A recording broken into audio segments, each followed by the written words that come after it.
Hello, in this video I'm going to show you how to mount your prints. I'm going to use a Logan Cutter and I'm going to show you how to frame your beautiful prints so you can present them in a frame and sell them. Hope you enjoy the video. Alright, so I have this print.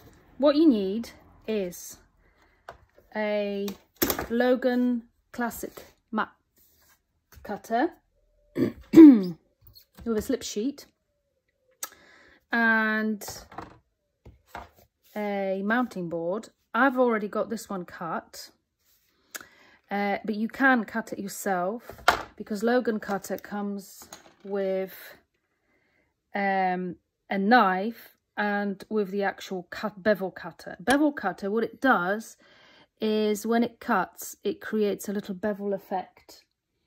So when you finish mounting your picture, you'll get this lovely bevel effect. And you'll see that when we're finished. So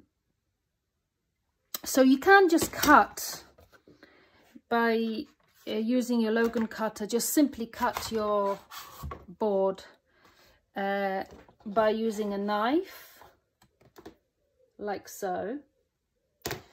And that's how I've cut this one. But to get your lovely, beautiful bevel effect, we first of all need to do a bit of maths. Yes, unfortunately, a bit of maths is needed with mounting your pictures.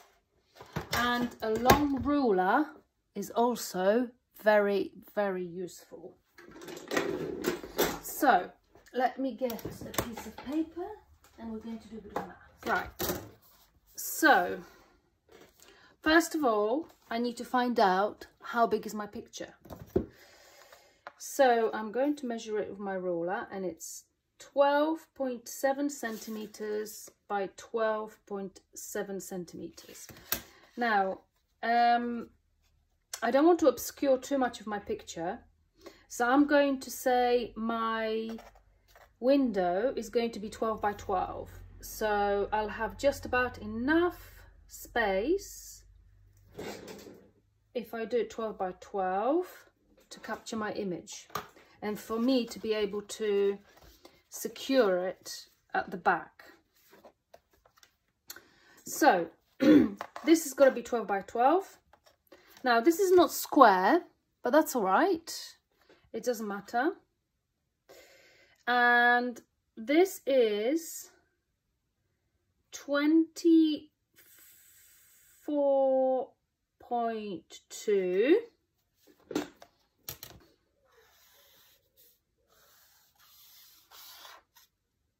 So this is 24.2.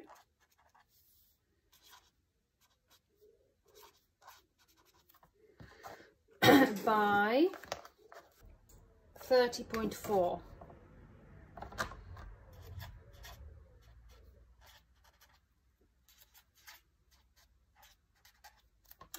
And I want my window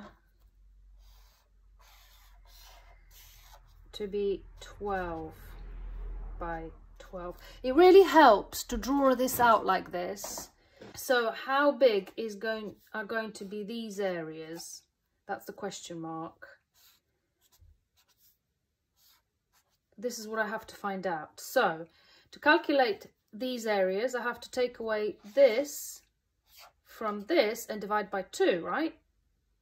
So 24.2 minus 12, 12.2. Well, that wasn't too bad. And this divide by 2 is 6.1. And I have to be super accurate with that because I don't have much space on both sides. Okay, cool. So I know it's got to be 6.1 by 6.1 on those sides. Now, what's this then? So 30.4 minus 12 is going to be 18.4. 18.4 divided by 2 is 9.2, right? So 9.2 centimeters by 9.2 centimeters has got to be on here. And I will be cutting on my back side, so I can draw it out at the back as my guide. So I reckon 9.2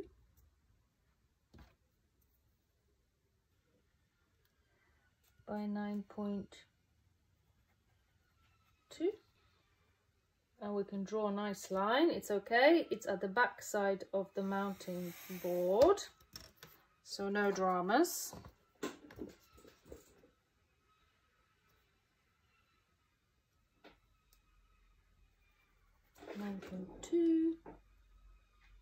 by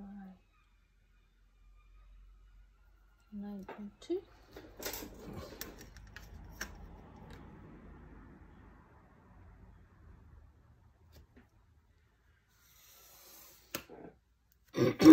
Okay, and then we've got to do our 6.1.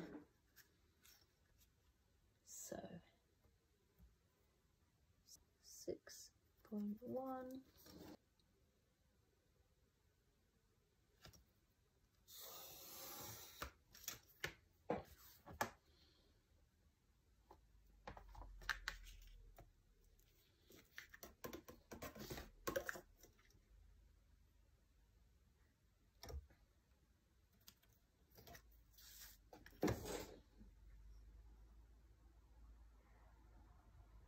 Right, so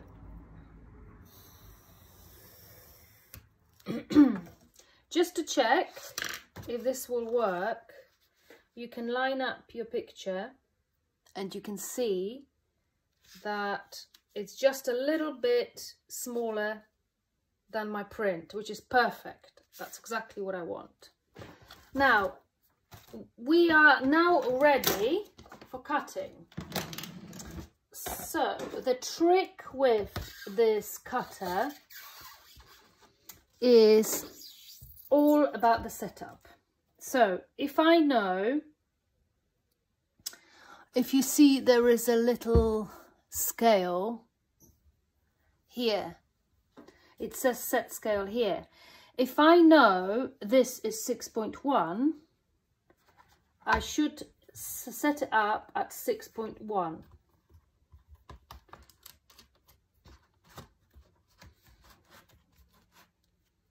6.1 is here, and then I can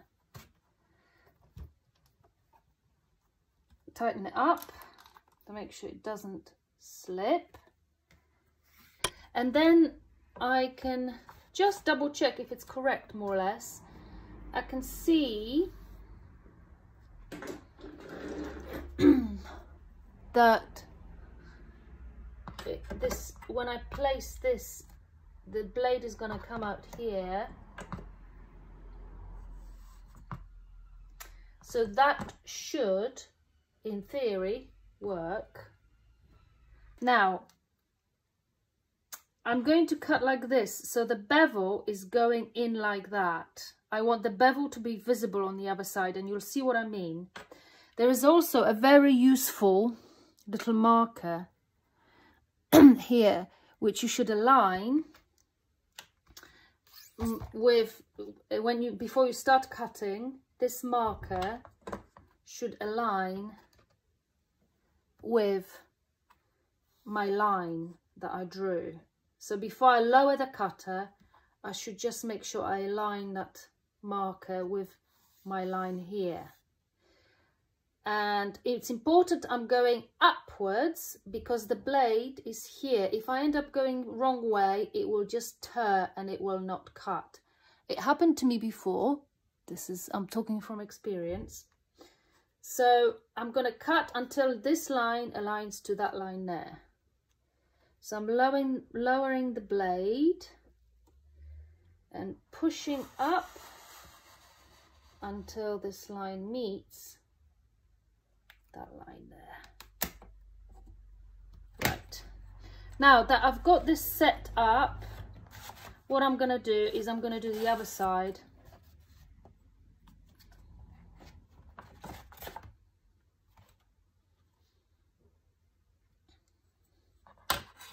And again, I'm aligning here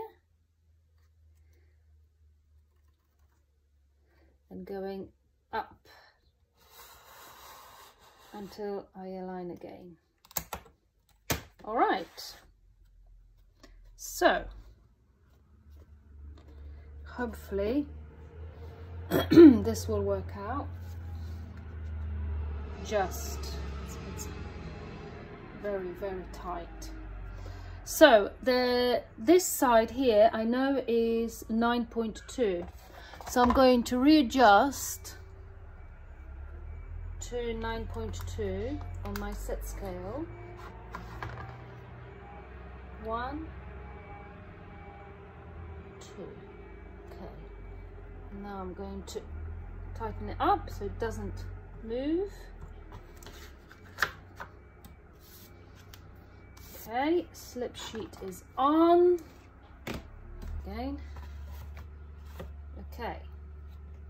So again, just like previously, I want this marker to align with my line that I've already cut. And I'm going to push the blade down until I can't push anymore. And then I'm going to draw it up to the line I've just cut to make sure it breaks away.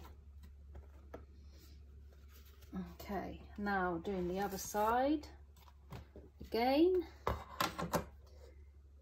I'm going to push the blade down the marker and push up to the next cutting point. So now this is annoying because it means I haven't quite cut to the end, so you might have to just push it, break it away like this. Not a very good way of finishing off, but here we go.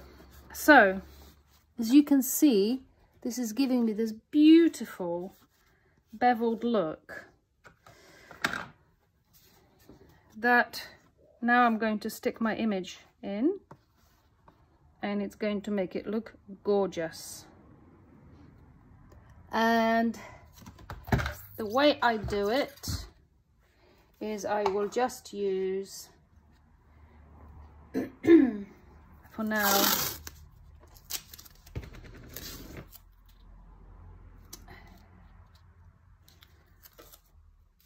some masking tape just to secure it and check everything's working well.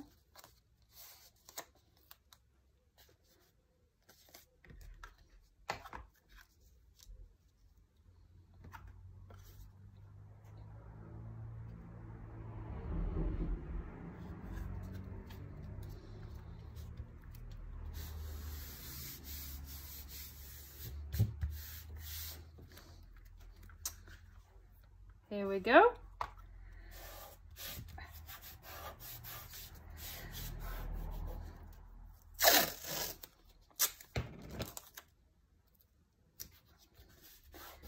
This is a really good quality masking tape, so it's quite strong, but if you make a mistake you can still peel it off, so it's great. Also, don't worry about using anything too strong, because if anyone ever wants to frame it in something else, they can still do it quite easily. And there you go. You can either frame it now or just sell it mounted, just put something at the back, but it's good to go.